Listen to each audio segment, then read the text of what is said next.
Welcome to all you Capricorns. This is your monthly horoscope for November of 2021. And the main thing that is happening is actually for you, it's Venus in your sign, of course, dear Capricorns. But there's another thing that I'm gonna start off with, and that's the eclipse time. It's eclipse time and it's in a fellow earth sign. So that is good for you. We had eclipses going on and on in Gemini and in Sagittarius.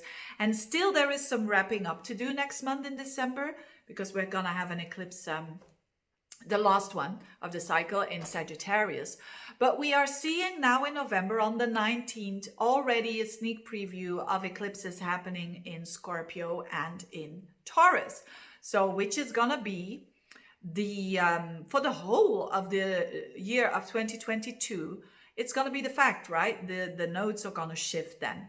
So, but what does it mean for the month of November? So on the 19th, we're going to have that lunar eclipse, that partial lunar eclipse with the moon at 27 degrees of Taurus, connected with the North Node.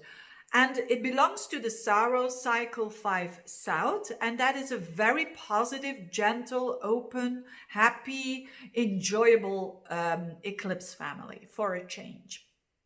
So we can all benefit from that. Although it's very Uranian energy going on around that day, because Mars opposes to Uranus, Venus is going to trine Uranus. But anyway, what it means is some sort of a liberation. But for you, Capricorns, is very positive. Why? Because, as I said, it trines your energy. So it's a fellow earth sign, and that's always easier energy for you.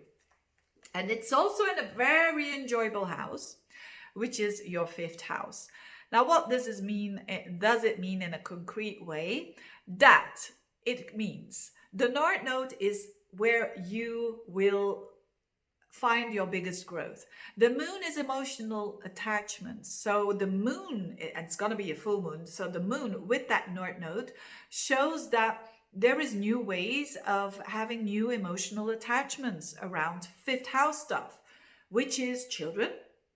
So there could be like new emotions coming up for you around your kids, or it's something that you're getting more attached to them, or you're thinking about getting kids even.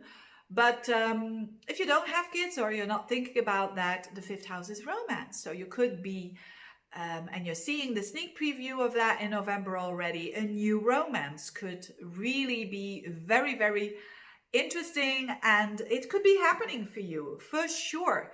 And especially if you have planets at the very end of Capricorn, because this is the degree that it is falling into with the Taurus energy.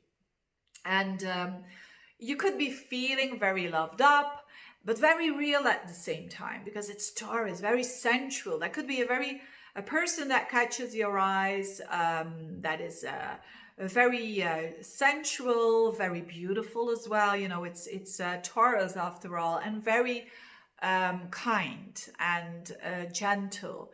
And that is the energy that you're going to attract. If you are already in a relationship, it has to do with that vibe in your relationship, or that you feel more lovable and that you feel more, but it's very real.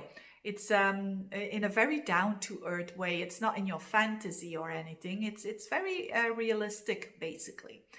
And the South Node is, and certainly next year is going to be the whole year there in your 11th house. So it's a stepping away from wanting to fit in, wanting to fit in with like-minded people. Not that you're not going to do that anymore, but the focus is on your heart, the heart chakra. Your focus is on love, self-love, love for others, romance, and enjoying yourself, basically going to cinemas. And the 5th house is the house of cinemas and restaurants and everything that we do to have fun.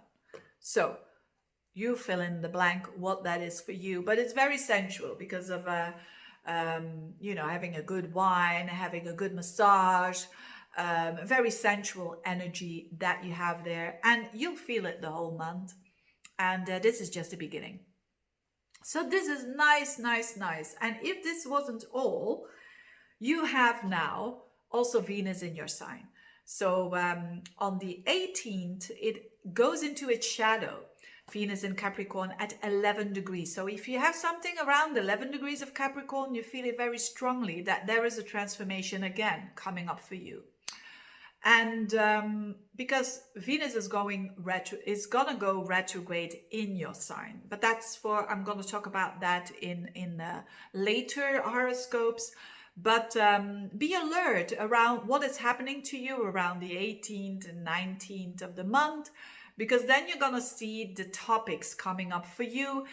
Venus with Pluto hitting it 3 times could mean literally by you beautifying yourself, doing something on your looks, whether it is your teeth, your hair, whatever it is that you're going to do. And that takes a little bit more of time because of the going forwards and backwards, that you are going to change your looks and it's going to transform you, basically beautify you, and it's going to take you some time.